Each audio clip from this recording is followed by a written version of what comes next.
Чем ипотека отличается от обычного кредита? Тут у нас 5 главных отличий. В первую очередь это цель. В ипотеку можно купить только недвижимость. Обычный потребительский кредит можно потратить на что угодно.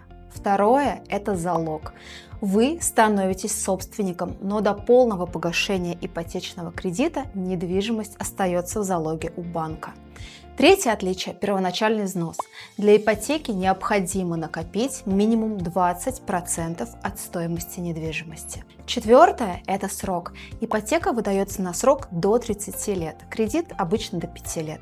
И, наконец, пятое – это ставка. По ипотеке обычно существенно ниже, как раз за счет залога. Подробнее о различиях ипотечного и потребительского кредита, а также о ставках, льготах и условиях ипотеки – ссылки под видео.